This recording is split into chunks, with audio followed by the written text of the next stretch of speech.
Hello and welcome to the Overland Journal podcast. I am your host, Scott Brady, and I am here with two wonderful human beings. I am here with Amanda Winther and Matt Swartz. And Matt is our senior editor for Expedition Portal. And it is so great to have both of you on the podcast today. Thanks for being here. Thanks for having us. It's exciting to be here too. Yeah, totally. There are some fun things for us to talk about today because you two lived on the road full time for about 3 years, and you've also traveled extensively. I also want to talk about your paragliding passion, and we'll talk a little bit about photography and leave no trace and some of the other things that you guys have learned as travelers. So before we get started, this episode is made possible in part by Red Arc Electronics, Australia's premier manufacturer of electric vehicle brake controllers, in-vehicle dual battery chargers, vehicle management systems, gauges, and monitors. And I have personally used Red Arc products for 3 crossings of Australia, including the full length of the Canningstock route and all the way to the tip of Tasmania and back. This included using their electronic brake controllers for a crossing of the Great Australian Bight and their Manager 30 system for multiple crossings of Oceania. For more information, visit redarcelectronics.com.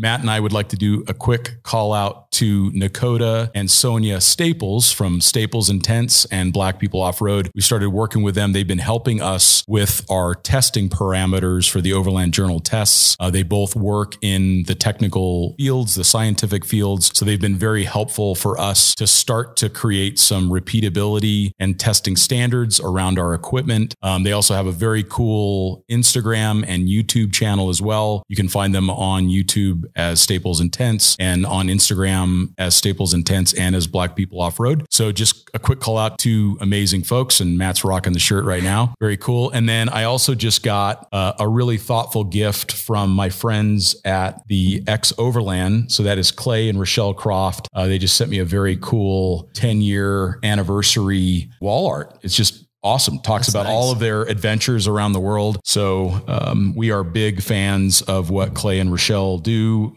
with their family and their team. Very high quality, authentic content with a lot of consideration around just being good humans when they travel as well. So thanks, Clay and Rochelle, for sending that really thoughtful gift over to us. We're excited to see what you guys do in 2021. Let's get started with some questions. The thing that always comes to mind for folks is, how do you make a living on the road? And I think that would be a really interesting thing to talk about. Amanda, kind of share what it is that you do and how you're able to do that from the road and make a living while you travel. Sure. So it was a little bit of a journey to get where I am today, but I currently am a copywriter. I help sustainable minded brands who are also usually planet obsessed tell their sustainability stories. So I use their words. Usually it's a lot of digital copy. So websites, email, other types of online copy. And I help them speak to consumers who care about these kinds of things, who care about the planet and who care about sustainability. Yeah, it's very cool to see the brands that you work with. And you had quite some time with YouTube before you hit the road. How many years did you work with YouTube? Yeah, so Matt and I both kind of met, and we can get into that later, but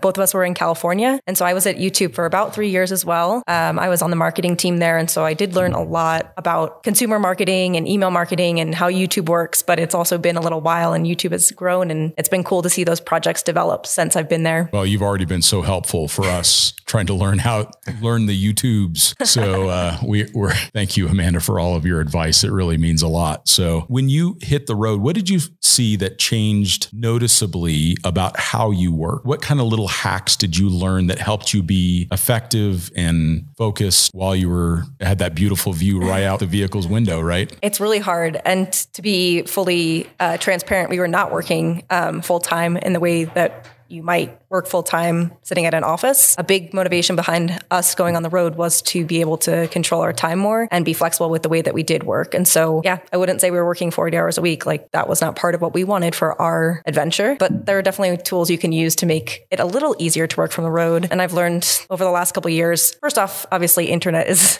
a huge struggle and issue that you're going to want to think about going on the road. Service, the deeper you get, the service obviously isn't out there right now, at least. I think there are some possibilities coming in the future around that, but right now it's not there. So you have to prioritize where you're going to be. If you have meetings, especially meetings on video, you need really good connection. And so that's a consideration to take. It's probably a good idea to make sure that you're in a town before the meeting, right? Yes, Sure. well before the meeting to make sure things are working well. And as things start to open up again, one of our go-tos used to be libraries. Libraries tend to have really, really good internet and are free. So you can go there and use it. But that can also be hard if you need to talk a lot. Just be like planning around that is probably one of the biggest concerns you'll have going on the road. Even if you have tools like multiple different ways to access cell service, you're still going to have to think about that. So I'd say that's the first one that comes to mind for me. It was interesting, even here in Prescott, right downtown, very close to where you guys are right now and where my home is there. It's got a coffee shop inside the library, and they actually have these little cubicles that you can work in. It makes it very efficient to do that. I noticed that a lot of people that travel full time, they tend to have like a gym membership that's available, like a Planet Fitness or something like that. So you can get access to a shower and you can get access to a regular workout routine. And then maybe you're right. Maybe it's the library solution that can oftentimes get you that better connectivity. Yeah, I mean, coffee shops are obviously a go-to too, but it's just the connectivity can really, really widely vary. Yes. Libraries, sometimes you can also book like private rooms. And so that's a good thing I don't know if there's like a good way to find that other than just searching the town you're in, but they sometimes have little private rooms you can book. Like conference rooms and stuff like that. It's pretty interesting though right now, because obviously with COVID, nomads, digital nomads, people who are traveling and work remotely don't necessarily have the same access that they had previously to those resources. So, and again, full transparency, right now we've been renting a room in Denver. We've been living with Amanda's sister, Shannon, who's been a wonderful, wonderful person to live with. We've had some more stability, which has helped us kind of get to the point that we're at now. And Amanda talked about it before when you asked, we were working, I would say much more part-time when we first got on the road. And that was because we really wanted to kind of get back to some of our passions, and getting on the road was a way to cut our overheads so that we didn't have to work as much. We could play a little bit more. But yeah, kind of touching on some of those hacks too. I mean, I think having structure is still really important, especially for being productive. So sometimes like picking a portion of the day that you're going to work, that can be helpful for accomplishing things on the road, because as you mentioned, you always have that temptation of what's just outside the window or outside of the door of your vehicle. And often for people that go on the road full time, you do it to be in beautiful places. And sure. So, when you're boondocking in Sedona and you're looking at the Red Rock Canyon right outside, it can sometimes be difficult to find the motivation to sit down in front of your computer for 4 hours and knock out a bunch of work. So yeah, I guess after a while, it starts to make more sense. I mean, I find that even I was riding a motorcycle solo up through South America, and at first I was trying to work a little bit every day, and that just did not work well. So I found if I booked a hotel that I knew had reliable internet, or if I was going to a city that would have a good hotel with reliable internet, then I would just stop for an entire day and maybe work 16 hours that day. So I'm in a hotel room, which is just like any other hotel room in the world, and I'm not distracted by the historical places or these beautiful roads or the beach or whatever else. And I just would lock myself down, get a bunch of work done, and then get back into travel mode. And for me, that really helped. I don't find that I do well with parsing out the days like that. Other than just basic email communication and text communication, I can keep that up. But I do find that I need to stop and get out of traveler mode, get my head wrapped around the fact that I'm just in this cubicle in a sense, and get that work done. Has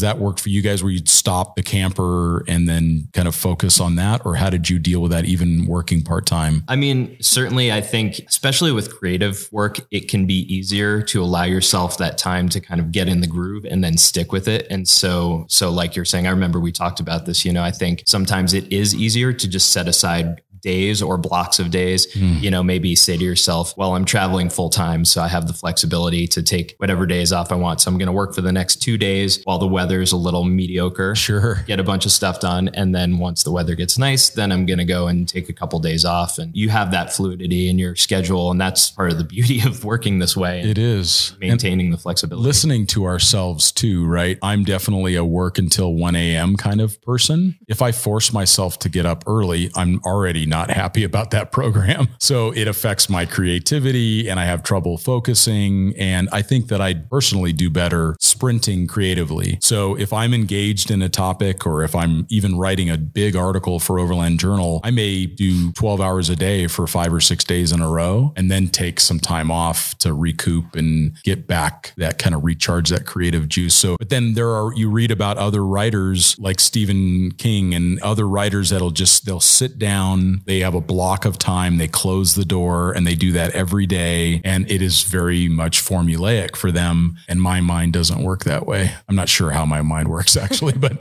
it doesn't work that way for sure. I think it's a combination of both for me too. Like there are deadlines that really exist. And even if I'm not feeling creative that day, I still need to sit down and get a messy first draft out there and have it to edit later. And so that's definitely something I do and have learned. And I think especially now that we've gotten into paragliding, a lot of times you can paraglide in the morning and then work like in the afternoon or evening, or vice versa if it's better for an evening flight. And so I've been able to find ways where I'm like, if I get this to this point, like I'll be able to paraglide later today, or I'm going flying. I'm soaring this afternoon. Exactly. Well, that's a good segue. I think we should talk about the paragliding thing for a little bit. So that is a relatively recent passion for you two. What inspired you to jump off a perfectly good mountain and trust the thermals and a fabric wing to your life? Yeah. Well, I mean, as so many things these days do, it comes back to our time traveling full time on the road.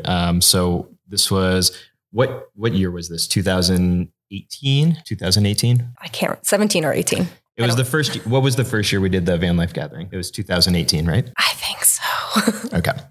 So we were in Jackson, Wyoming, and we were running a van life meetup with some friends of ours who run a social account called Van Life Diaries, which it's got a fairly large following. And Amanda was like, we're traveling full time. We should get involved with the community more. We should run an event. So we actually hosted an event in Wyoming, or excuse me, it was in Idaho, but just on the other side of the Tetons. One of the couples that came to our event were paragliding instructors and tandem paragliding pilots. They basically made us an offer we couldn't refuse to go and fly at Jackson at the ski hill. Yeah, we said, we've got to do it because it's a fairly expensive thing to do. So we took them up on it. We got a great deal and we flew off of the ski mountain. I mean, we landed and I remember being like, I need to learn how to do this. Yeah. So when you flew that first time, you were tandemed up with this other pilot. Yeah. Yes, both of us were. So we flew at the same time, but we were attached to another pilot. So we didn't do any of the piloting. Right. We're just riding and enjoying the view.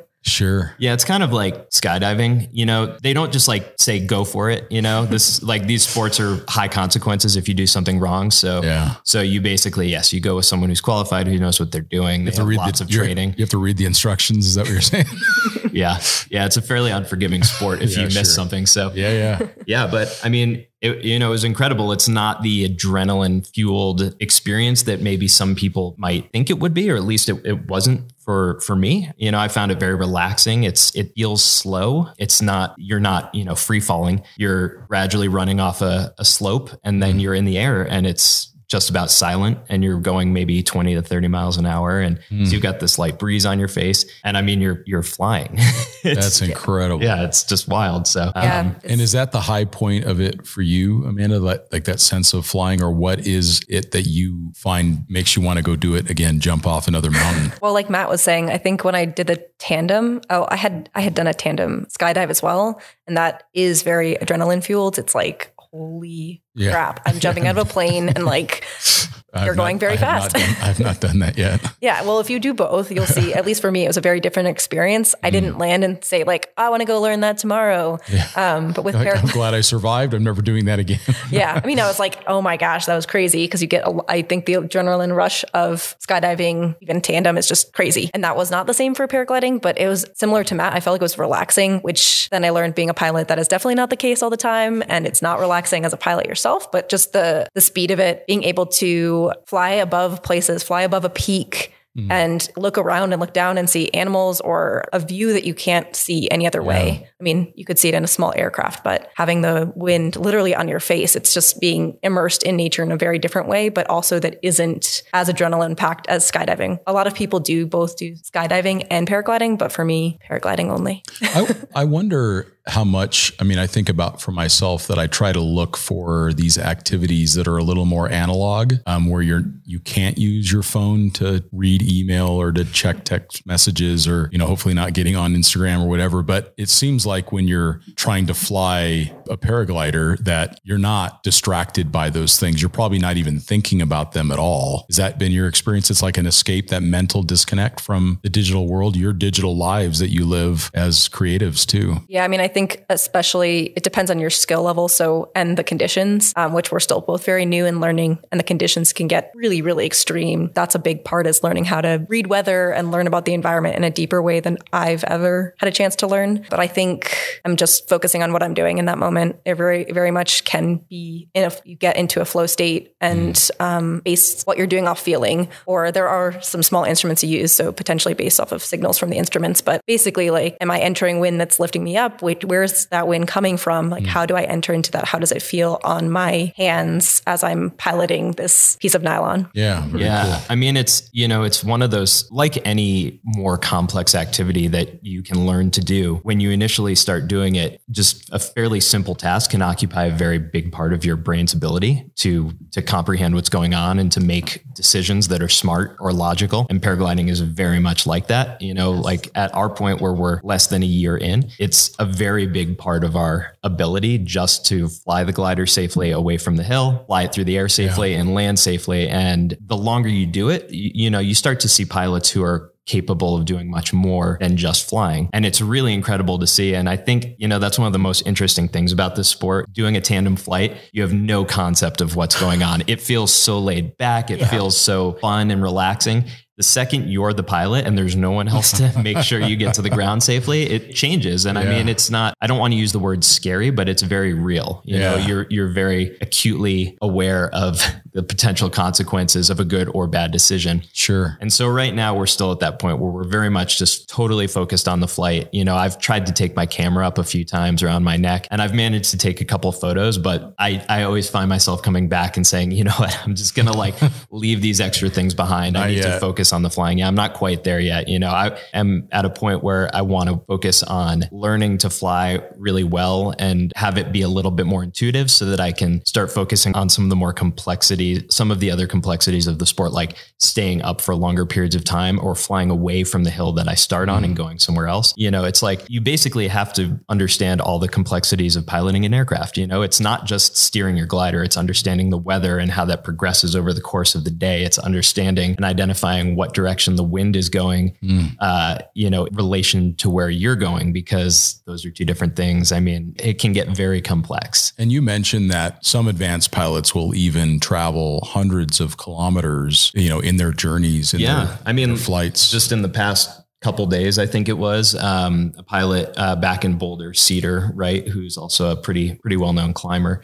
He just set the record for that particular site. He flew over 100 miles from the site east in Colorado. So in one go, he doesn't land. He's just up there that whole time, flying and catching thermals and staying up. And I think it was definitely over 6 hours. Yeah, I think his flight was close to 7 hours. But people fly 500 kilometers plus in different parts of the world. Yeah, it's kind of progression of the sport to the upper levels. The pilots that are the best in the sport, they do incredible things. I mean, they'll go and they'll fly over wilderness areas. They'll fly over places where you don't really have the option of landing if things don't go right. And it's just crazy to think about, because again, we're so focused on just taking off and landing safely. Sure. That it's like the idea of flying 100 miles and being in the air for 7 hours is just like, it's almost, incomprehensible at this point, but it's something to strive for. I mean, the idea of being able to fly 100 miles without any kind of power is really... That's incredible. Yeah, it's pretty wild. You both recently did a trip to Turkey. Talk about, and was that both of your first time in Turkey? Yes, that was. So talk a little bit about your experience in the country and like maybe the high point of your flights there. When you were asking that question earlier about getting on your phone, I'd say that's the one place where I've consistently been able to do that. And that's just because the conditions there when we were flying were very smooth compared to some of the conditions that you deal with in mountains or even in the desert. I know that conditions there can be rougher, but when we were there, it was basically 30 minutes of flying around with, you could oftentimes take your hands off of the controls. It was that smooth. And so that's like one one of the few times that Matt had a camera, I took my phone out and actually took photos. I always fly with my phone, but like I almost never touch it. And you're flying over the Mediterranean, and amazing. You can literally, I'll just talk about one of my favorite moments there was a morning flight with Matt. As we're coming into, is about a 30-minute flight. Again, you're about 5,000 feet over the Mediterranean when you're coming in. And as we were coming into land, there was a pirate ship there that I guess goes on little cruises. We didn't end up doing the cruise, but it started playing. And you landed on the pirate ship? I wish, but I did do a very close flyby while it was playing Pirates of the Caribbean theme song. And yes. And That's I totally amazing. was like, this is the coolest moment ever. And then did you land on the beach? Landed right on the beach, right next to it. Yeah, so good. And there, somebody is there waiting with like a mint julep for you or something? I mean, there are bars on the beach there. You can literally land, put your wing in a pile, and go and get a cocktail. Yeah, I mean, that's amazing. How fun is that? It was a blast, and it was a really interesting trip. I mean, we went there specifically to take what's called an SIV course, which has like a French meaning. It's like situation involved. Right? Yes. Basically, you're simulating things that could go wrong with your glider while you're flying with instruction and learning how to correct those things in flight. Very cool. And so Ludonese, which is where we went, is a great place to practice that because, as Amanda mentioned, you get a ton of terrain clearance. So you drive up this insane road with these taxi drivers that go so fast. I mean, they do not care if you're getting nauseated. They're getting to the top of this road in 25 minutes. And then you fly off this mountain, and the summit is, I think, just over 6,000 feet above sea level, and you're landing at the ocean. So you're getting 6,000 feet of terrain clearance, which is, there's not many places where you can get that. And with paragliding, actually, the more terrain clearance you have, theoretically, the safer you are. You know, the thing that's going to hurt you is the ground. So the further you are from the ground, it's the sudden stop, right? That's the problem. Yeah. So you fly out over the water, and then you do these maneuvers, you practice them. And so we were grabbing the lines on our paragliders and yanking them down and causing the wing to collapse. And then you fall out of the sky, and then you learn what to do to correct that. Gotcha. Yeah. Yep. And you're over the water in case you do have to throw your reserve. So we do fly almost every pilot flies with 1 to 2, sometimes maybe 3. We fly with one backup parachute that if anything were to go wrong and your glider, you can't control it anymore, it's not flying over your head, you throw your backup reserve. Oh, wow. So neither of us did, but people who are on that same course did end up throwing the reserve and ending up in the water. Ludonese is one of the places that people go to do that. And there are boats there to pick you up. It's as far as like practicing those skills, it's one of the best places to do that. I've always had on my bucket list to be in a helicopter when it does an auto rotation landing. Oh boy. Because it just, to me, when I first heard that was how they do that and that was possible, it literally was mind blowing. At some point in my life, I would love to hop in with a great pilot and actually experience turning off the engine of a helicopter. Yeah. And it is just incredible to me that works. But I would love to experience that. I mean, it seems worth the risk to see that happen just because helicopters are amazing, but to experience that kind of thing. They seem terrifying to me. Yeah. I get sick. Yeah. No, they do move around more than you'd think. Yeah. Depends on the conditions like anything, right? Yeah. And Ludonese is also one of the places where pilots go to train acro paragliding, which is a whole different thing. But basically they're there to do tricks over the water. So you can watch people do crazy things. They do infinity loops and all kinds of, we'll send you some videos. Yeah, they have these very specialized wings for this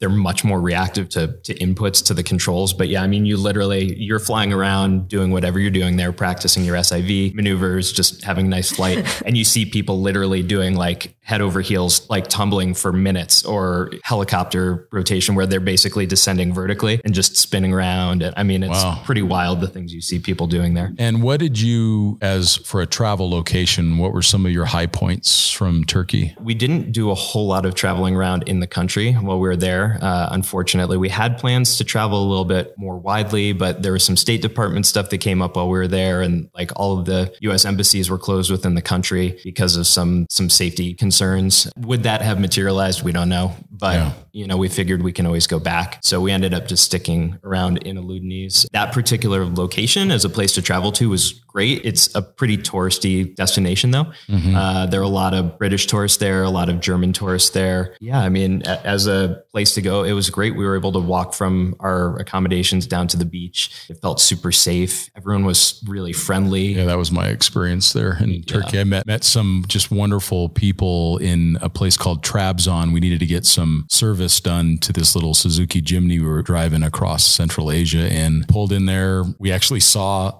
a Defender 110 with an Expedition Exchange sticker on the back of it. And I just walked into the little shop and said, hey, I'd like to get this stuff done to my car. And they were immediately, whatever you need, they took care of us. We had food with them and it was just truly wonderful. And Constantinople was the same way, and all spending time along the Caspian. And without a doubt for me, it was a very safe and super enjoyable country to spend time in. Yeah. I mean, I think especially like Matt said, the other part of the concern was that travel advisory, I also had a huge project deadline that I was working on. And that came up while we were there. I basically signed this project that was like dream client while we were there, and I couldn't say no. So I was navigating that. And striking the balance. Yeah. That was one of the biggest challenges, is because the time difference, getting meetings with my client, I would be really late at night there. And I just needed to not have to make that decision. Sure. Watching Matt go fly. That was one of the times where it was like, hard to stay in the hotel room, but definitely a rewarding project in the end. I'm really glad we did it. So we're looking forward to going back. The food was it's amazing. Their coffee's amazing.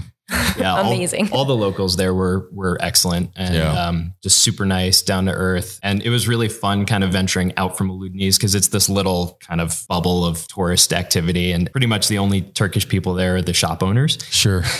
And then if you drive out a little bit, you find more of the locals. And it was so fun to go to some of the restaurants within a bit of a radius. And they were like surprised to see tourists showing up to sit down and eat. Yeah. But they were all just so nice. And like Amanda said, I mean, the food was fantastic. The food is really good there. We loved it. I mean, that's generally one of my favorite parts about traveling is no doubt. Yeah, food. Yeah, no doubt. Yeah, it was great. I mean, we ended up still there for about 3 weeks. So it was a great trip and affordable, amazing food. Definitely would go back. Go if you have a chance. It's amazing. I think that food is such an anchoring part of any travel experience, because I've heard this. I've not studied it myself, but they say that olfactory memories are the strongest memories that we have. So if we can associate a beautiful travel experience with a great meal and all of the smells and the smell of the coffee and the spices and everything else, it seems like to me that it helps kind of embed that memory. I remember being in Marrakesh and having this, it was actually camel that was stewed with peaches and cinnamon and cardamom. And like, it is still, I remember it, all of the details, like where I was sitting in the room and the way that or laying down, because you were kind of laying on these couches. It's amazing how those food memories really reinforce the experience of what you're doing. I don't know that study, but I would agree with it, because I definitely have similar experiences. Like a smell can bring you back somewhere, and that food was really good. It'd bring me back. It's also a great way to break the ice, which I'm sure you're aware of, but it's that thing that you can come to that's like devoid of politics or differences. And breaking bread. I was going to say, when you can appreciate the food of a culture and they see that, like, that's just a win for everyone right there, and a good way to connect. It certainly is. Yeah. And a special thanks to this week's supporting sponsor, ARB. The latest episode of ARB Experiences stars Land Cruiser aficionado and my good friend Kurt Williams. The Baja 1000 competitor has been a few places and seen a few things. His travels span Siberia, Greenland, and the Americas all the way down to Ushuaia, as well as several crossings of Australia. Kurt says of his adventures, anything can happen out there. Just one part not doing its job can ruin a whole trip. Investments in quality components pay back exponentially. You can watch Kurt's full story at arbusa.com. So to pivot a little bit, with you, Matt, primarily focusing a lot of your editorial around the campers and trailers and just general camping and vehicles fitted with campers. When we talk about looking to purchase a camper or a trailer, what are some of the things that you could advise the listener that you consider to be like the top things to look for in a camper? Help people run down that process of, should I get a trailer, or should I get a truck-based camper, or should I get an RV? Essentially, we call them expedition campers, but walk people through like some of the things that you think are important in your research. Man, this is a topic that you can get really deep into. I think one thing that is hard to get around is you have to kind of live it to figure out exactly what you need. You can have an idea. For instance, Amanda and I bought our RV that we lived in for almost 3 years. It was a classic, a 1964. We picked it for a few reasons. One, it just had tons of character. It was like super cool. Super cool. And we just fell in love with the way it looked. You know, the size was appealing. It was 18 feet long. You know, that's smaller than some of the longer extended sprinters and transits and things like that. So we wanted something that was maneuverable, that could get around. You know, ultimately for us picking a classic vehicle, it was a great experience and we really enjoyed it, but it was a little slow. You know, driver fatigue was like through the roof. You know, doing 200 miles in a day was like, man, that was a lot of work. An expedition. Yeah, seriously.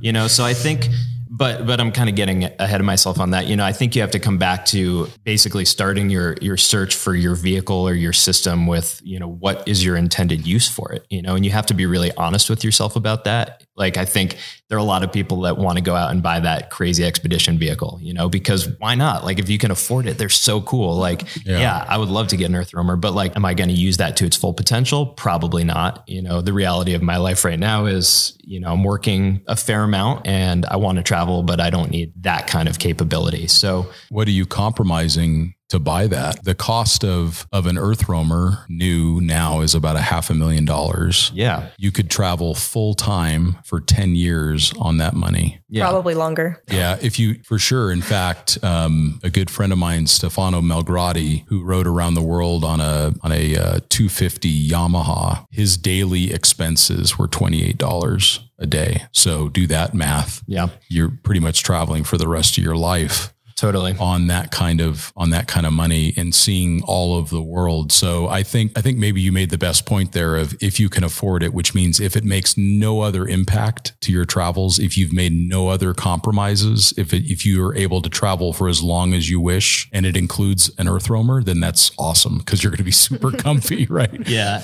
And honestly, that's kind of an extreme example, right? Yeah. But I think the point I'm making is, you know, you have to be realistic about your use case. So for us, the RV was great, but we found that what it lacked was capability. You know, we could take it on dirt, but we couldn't really take it everywhere we wanted to go. And now that we're paragliding, we're finding that we need to tackle some slightly more technical dirt roads to get to some of these launches, places that the RV just couldn't go. So we're leaning more towards a truck. So I think you have to start by saying, where do I want to go with this vehicle? And can it get there? So that's a great place to start. Budget is a huge thing too. I mean, you pointed it out. And honestly, that was a big part of our decision too. You know, we looked at our living expenses at the time and we kind of did the math and said, well, if we buy this vehicle for X number of dollars, like how many months of paying rent or paying a mortgage do we have to go before it makes sense? And so that's kind of where we're at now. It's like, that is a consideration. You know, if you have an income that is relatively stable, you can kind of say, here's what I can spend in any given month. And, you know, maybe buying that newer truck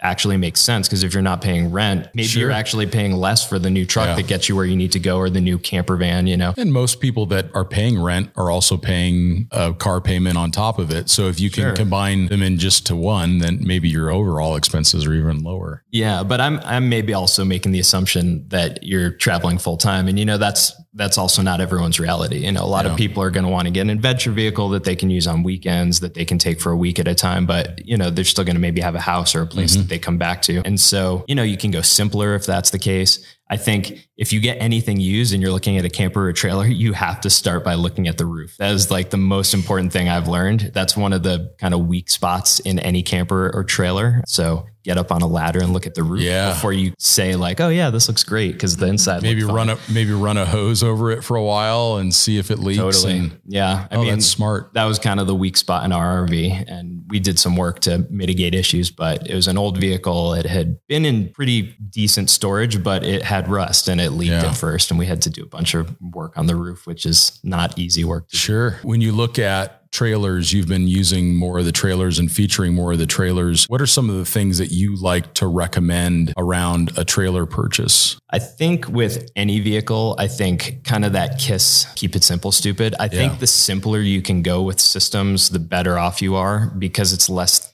stuff to break. You know, I would always advocate for going simpler than more complex with your systems. And that's just, you know, learning from experience. In our camper, we had We installed an on-demand hot water heater, and that was great until we were in Moab and the temperature plunged when a cold front came through, and our system broke because the water froze and the pipes burst. So, and that's not a super easy thing to fix on the spot. It was like we had to shut off our water, and we had no access to our water tanks for a couple of days until we got it squared away. So I think to your question, what should a trailer have?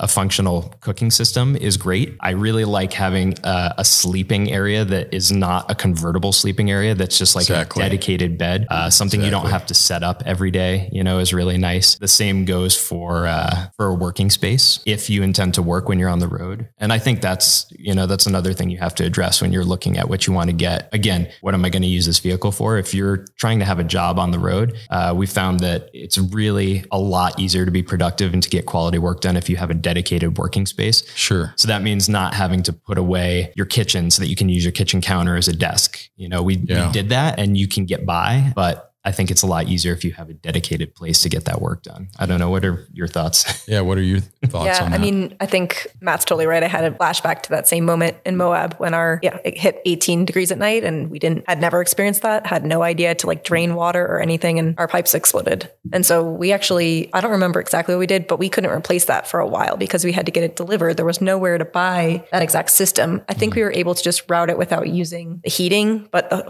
it took over a month to get that actual heating element in our outdoor shower fixed. Sure. So definitely agree with that there. I think one of the biggest considerations for working on the road, I oftentimes would end up working in the bed. We initially, when we first built out we redid the interior entirely of our camper van, which we didn't talk about, but have photos and show them to you. But we had a table, and originally we actually had the same size as the original table. And it was like a fold out table, but it ended up just not working for the space. It broke and we never replaced it because it took up so much space. So we didn't end up having an actual table to sit at. And oftentimes we would sit on our ARB fridge. So our fridge made a good seating area. So I would often either work from the fridge or the bed, and it would be hard to do that. It's too comfy, or you just don't really have the work mindset. So one of our priorities for what we're looking for next is to have a place that is separate that we can work in, so that we can get into that mindset and have it physically separated, even though it's a small space, to have a physically separate place where now I'm in work mode, now I'm in sleep, relax mode, and keeping those separate. We're seeing that more and more. Airstream just launched their kind of nomad, professional nomad trailer. It's basically got a workstation built into. What's the name of that model? That's the Flying Cloud 30. Flying Cloud 30. Yeah. I just wrote about it. So they did basically an office version of that. Yeah, I think the timing was great for them because many more people are finding out that they can work remotely, it turns out. Right. They didn't have to go into an office all this time. But yeah, it's clever. It's got a nice little desk kind of nook in the corner with an office chair, and it's kind of optimized for getting work done. And I think that's super clever. I was just kind of racking my brain for stuff that's important because I think, a lot of people who haven't lived on the road yet, they really want to know what's important. I think one thing that I didn't mention yet is having that ability to be truly off grid, to be able to dry camp. So that would mean a fairly robust power system and enough fresh water. Yeah. And I think that's super important these days because with just how popular traveling is getting, and especially during the whole pandemic thing, all of the national forests and national parks are seeing a lot more use. So it may be difficult to find a shore power hookup or a water hookup. So having that ability to be totally self-sufficient and go and find a BLM spot, I think if you're thinking about getting a trailer or a camper, don't neglect your capacity to stay off grid for a few days, because it might be hard to find a camping spot if you haven't booked it out, months in advance. That's what we're seeing. I know a lot of people have said that they'll go to a national park and there's just nothing now. It's booked out 4 or 5 months in advance. And that's so much of the spirit of overland travel anyways, is to get remote, to find those really beautiful distant locations. On the trailer subject, one of the things that I've found through the years is if you can't retreat inside the trailer, the use case for it, in my mind, goes down considerably. It doesn't mean that there aren't use cases for trailers with tents on top of them. A good example of that would be you have a family of 4 and a 4Runner, then those kind of fold out tent style trailers do make sense. But if it's a couple or a single individual, then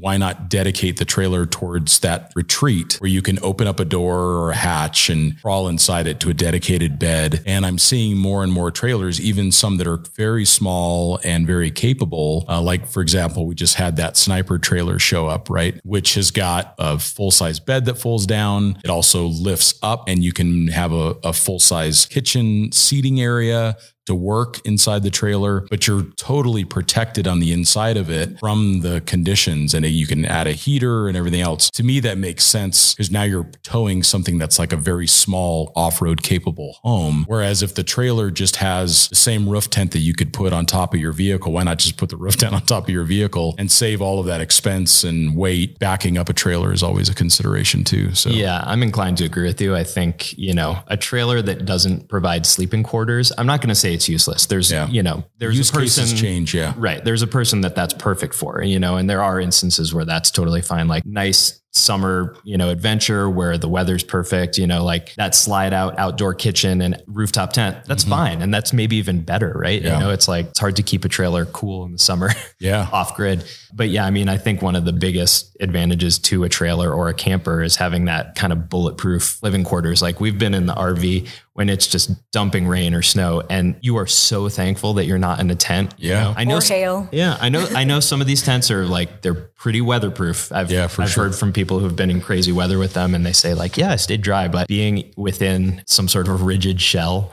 Yeah. And it seems like the cost of the trailer with a soft tent on top of it are usually very close to the cost of like a teardrop where you have hard sides and a hard roof and a door that you open and it has a fan on the inside and it pulls in, fresh air. And just seems like that from my perspective, that looking at a trailer, it should be something you can retreat inside of as opposed to kind of live on top of or around, which at that point, why not just put the tent on top of the car and save a bunch of money. So yeah, I think you're kind of right on it. Yeah. It's of course it's my opinion, which doesn't mean anything, but in my experience, that's been something to look out for is what's the advantage of the trailer? What can it do that the car can't? Sure. And if you can go inside it, or maybe like the sniper where you're sitting, at a dinette and you can work, or like the Airstream or any of those other quality teardrop style trailers for sure. The cool thing too is one of the biggest advantages with any trailer is that you can detach it from the vehicle. Yeah. Right? Paying a whole lot of extra for a super off-road capable trailer,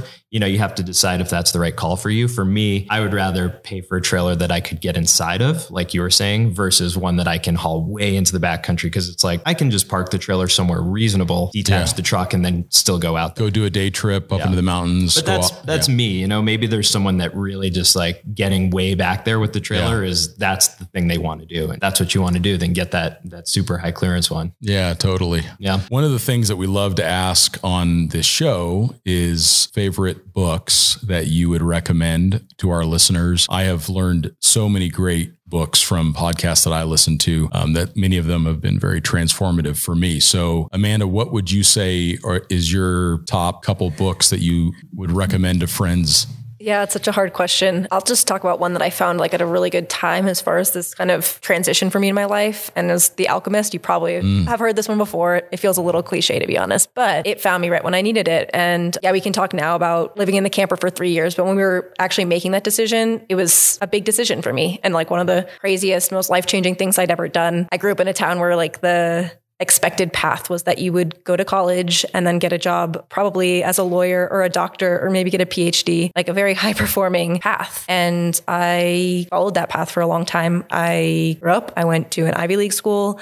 I ended up in Silicon Valley working in tech, which that's not a doctor, but it's kind of up there at this point. And I found myself just not fulfilled. It wasn't the path that was for me. And I was questioning that a lot. And every time I'd bring that up, people would ask me, what, you're leaving YouTube? Are you crazy? And that book just made me feel like, there are different paths for different people. And this is my journey. I just remember being like settled. It helped me feel accepting of what the path I was taking at the time. So that's one of the ones I'll put out there. Yeah. It's amazing how much energy we can spend trying to accomplish things that we don't really want for people that we don't really like. It's amazing how much energy we lose in that pursuit, right? So yeah, Amanda, she had this great idea, which maybe I'm like giving the idea away, but it's this art idea of, asking people to consider whose dream they're building. And I think it really plays at like the tech scene in San Francisco specifically. You've got people who are giving 60, 70, 80 hours of their life a week to building an app so that someone else can put a lot of money in their pocket. And sometimes these things they're not really services or products that are doing much good in the world. They're elevating the quality of life for people who are already privileged. Yeah. So I don't know, when she told me that, that has stuck with me. I think about that all the time. Any other books come to mind, Amanda? That's the top one for now. Nice. But I'll let you know if I think of one. Awesome. We can add it to the show notes for sure. How about you, Matt? I would just say anything by Edward Abbey. Specifically Desert Solitaire. I mean, that's like kind of his classic work that probably a fair number of people here are familiar with. But, if you're new to the outdoors, playing in the outdoors, adventuring, that's just a really great one. It's about his time as a Park Service employee. It's just the way he writes is really vivid. His descriptions, some of his other stuff is just really fascinating too. He was like a very big critic of expansion for the sake of expansion. Yeah. Monkey Wrench Gang is another one by him that I absolutely love. That one's a little bit, it's interesting because it's fictitious, but it's got a lot of elements of nonfiction in it. I think that had something to do with the Earth First movement. Yeah, it's just, he's a fascinating writer, and just his take on things. He's really not afraid to say what he thinks, which, sometimes I find myself reading him and I like him, but I read stuff that he says. I'm like, man, if he was still around, it's the way he speaks sometimes is not so PC. And he's definitely, as a human, has things that I can take issue with. But I think overall his ideas about the importance of preserving wilderness, of preserving wild places is something that we really need and we should really be paying attention to. And he's just, when I read his work, it gets me fired up. And he loved doing what we love to do. He was an overlander for sure. I mean, his travels maybe that's how you ended like being drawn to Southern Arizona, right? Or to Arizona in general. That was his playground. And if you drive along the El Camino del Diablo, there are many places that he talks about in Organ Pipe and all of that. And one of the stories about Edward Abbey that I found so fascinating was he passes away and all of his buddies steal his body. Like this, they had all planned it, including him ahead of time. And they steal his body and they take him out in the desert and bury him in an undisclosed location. Yep. Like you could not pull that off anymore, but they somehow were at that perfect moment in history that they could still steal a body, bury it in the middle of nowhere and get away with it. None of his buddies ever gave up the location. There's ideas about where he's at.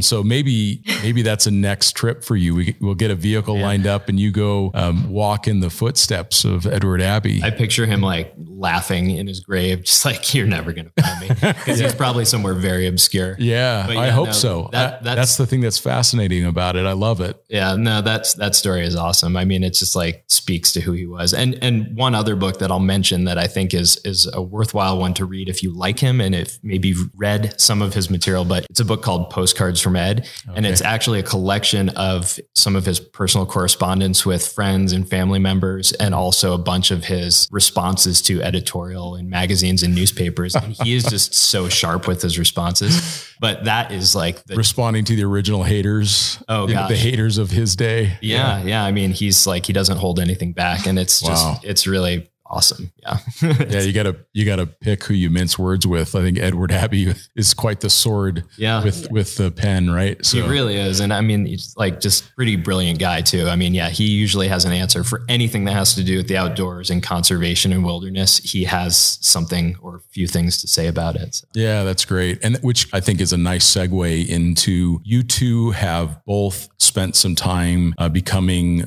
certified with Leave No Trace. You are both Leave No Trace instructors, and you've spent energy around that cause, which I think is so important today more than ever because of the amount of people that are in the backcountry. And as overlanders, we not only have the responsibility for how we use the vehicle, which is typically going to align with tread lightly, but we also have the responsibility of being backcountry campers as well, and hikers, and with native lands and with Aboriginal sites as well. We have a lot of responsibility responsibility as overlanders because we see all of those things and we touch all those things in some way. So let's maybe talk for a few minutes about, with the explosion of overlanding and the number of people that are getting into the backcountry, what are some things that we can do as overlanders to reduce our impact to these beautiful places that we love and want to come back to? Yeah, I mean, I think that's such a great question. And there's a lot we can do. There's so much we can do. First off, it's like learning what Leave No Trace is. So you can easily go to the website and look up the 7 principles and kind of just get an introductory level of what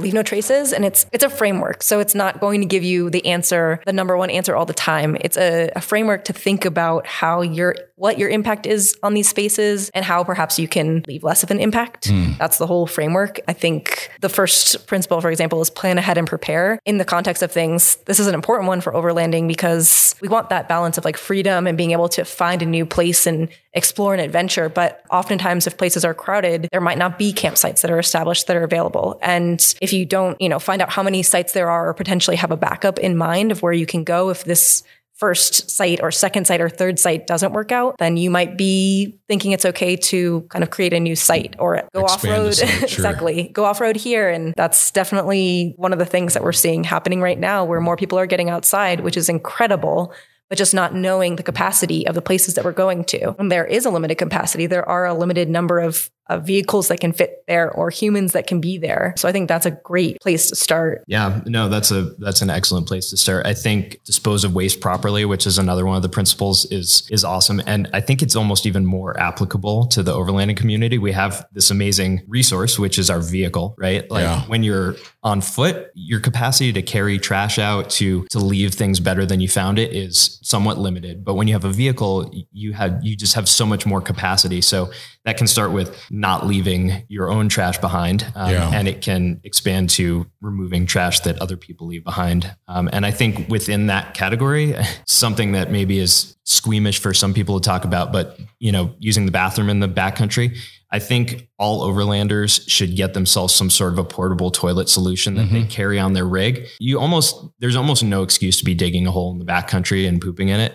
Now, that is how Leave No Trace would educate us to, dispose of human waste properly. And again, it's a framework. So I'm not saying this is the only way. Yeah. Like if you're on a motorcycle, that's not feasible, or it's much more difficult. Yeah. I mean, there are wag bags, there are solutions. It's more difficult maybe. And, I think it comes also back to plan ahead and prepare. It depends on the environment you're in. Some environments are more capable to deal with human waste than other ones. So like here in Arizona and in the Mountain West, the high desert, it's not an environment that really deals well with human waste. It's very dry out here. And so things don't decompose very quickly, so I think like a 5-gallon bucket with trash compactor bags and a seat that snaps on and a little bit of something to add to the bag to keep things manageable. Is a really easy thing to do. It'll save you time digging holes in the backcountry. And then you just, you wrap all that up, you take it out with you and you leave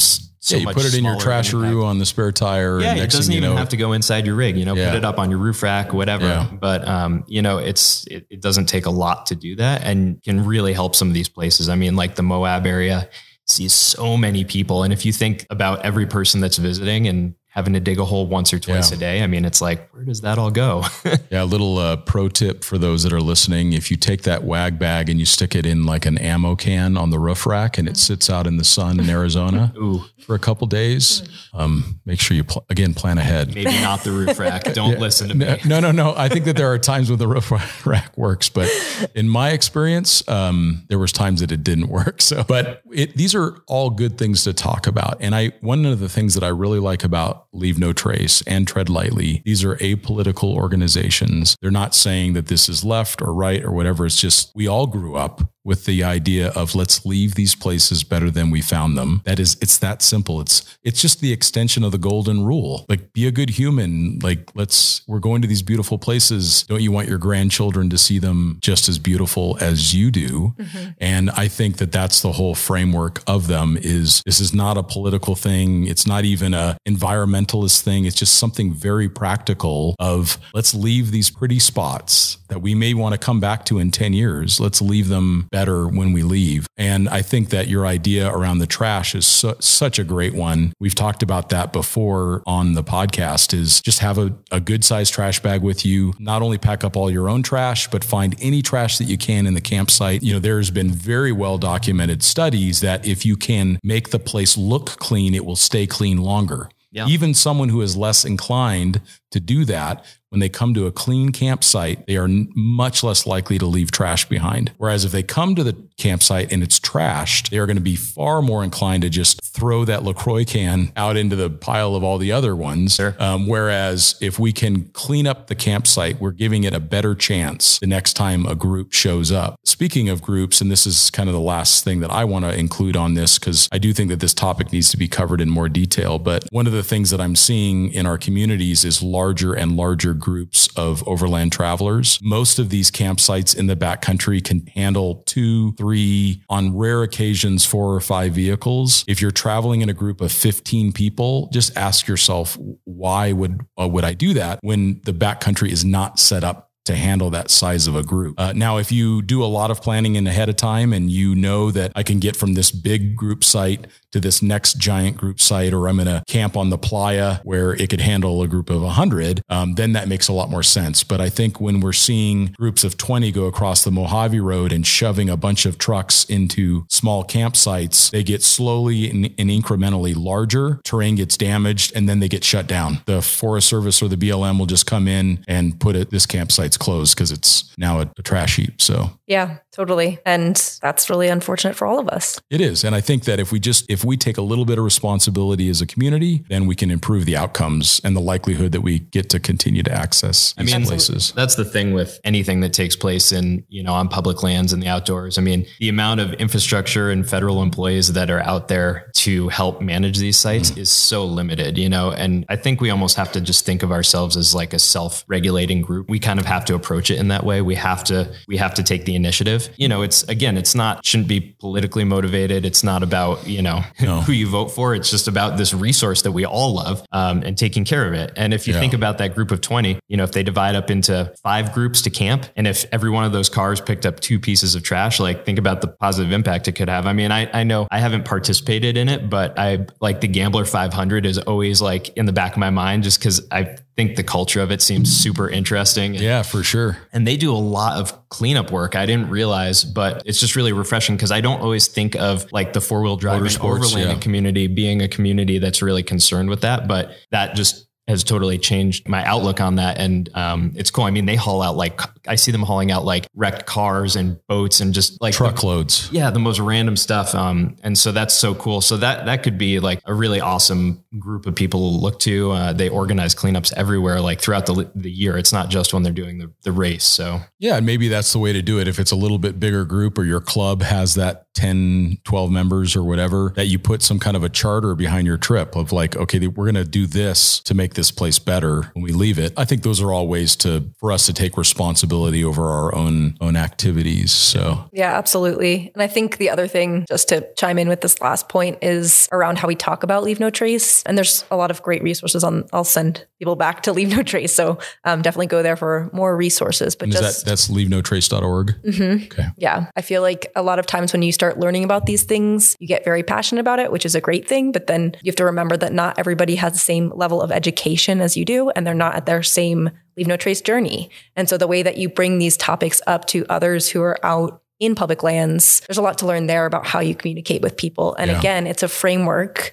So Matt's suggestion to carry out your human waste is probably something we should all that should be our standard that we're reaching towards. But not everybody knows about that. Not everybody has been taught. Not everybody is aware of the science behind things, and just trying to get people where they are. If you did want to have a conversation with someone, there are resources again on Leave No Trace about how to approach these things. If your conversation isn't going well, then there's only so much you can do, and leading by example is always the best starting point. So the best starting point is always us and our own actions. I remember when I was pretty involved with Tread Lightly, a lot of the training that I got with Tread Lightly was how to have those conversations with other 4-wheel drivers of like, look, if we keep making all of these new trails, they're going to shut this whole thing down and none of us get to have any fun. It's that simple. It's just like that there's consequences for our behavior, but it is a difficult thing to have a conversation about because people can be intimidated by that or offended by that. And the last thing that we want to do is our own version of some very poorly constructed virtue signaling towards some other human. I mean, I make mistakes every single day that I'm worthy of being judged for. So the last thing that I want to do is judge others for their own actions when they're not really trying to be bad. But that's the great thing about a platform like this podcast or like Expedition Portal and Overland Journal and all of the other great organizations that are out there, is that if we can just raise the conversation a little bit of like, hey, let's just try to keep access to these trails. This is where we want to go. Let's keep them open for a little bit longer. So those are awesome points, both of you. I appreciate you both sharing that. So a lot of stuff has come up in like the last couple of years where people are actually using the framework to shame others who are trying, but not quite hitting maybe the highest mark that others are. And that's the last thing we want to do. I mean, we all love the outdoors and we want to encourage people to play out there. Yeah. And if we give people a hard time for trying, you know, you're going to turn them away. And as Amanda said, everyone's on their own journey. You kind of have to meet people where they're at and maybe offer some education, but you know, we never want to make people feel bad about trying. Totally. Any form of virtue shaming or signaling like that is always a zero-sum game. No one wins. Yeah. The person that's signaling, you can tell that they're signaling and then they look pathetic. And then the person who's being signaled against, now they feel bad about themselves. Everybody has lost in that. Like, so let's make it a positive sum game of like, start with ourselves, with our own family, with our own community, our own club, try to make things a little better. And believe it or not, it's all going to make a difference. So, and I think in a very positive way. So you're right. We don't want to start shaming others for trying. Like what a terrible thought. But I think that's where the world's come to in some ways. It happens a lot. I mean, you know, social media and the internet gives people a platform to say whatever they want almost anonymously. People that, you know, are having a bad day, sometimes they just go on there and they let loose. And you know, it really causes a lot more problems than it provides solutions. Yeah, it just shuts down the conversation and then no one's learning anything. Exactly. We're just talking over each other, right? So thank you both so much for being on the podcast today. It's been such a pleasure to get to know you, Amanda, and your skills. Thank you so much for all of your insights that you've given us around YouTube and the things that you do professionally. And then Matt, I mean, you're just a total rock star, man.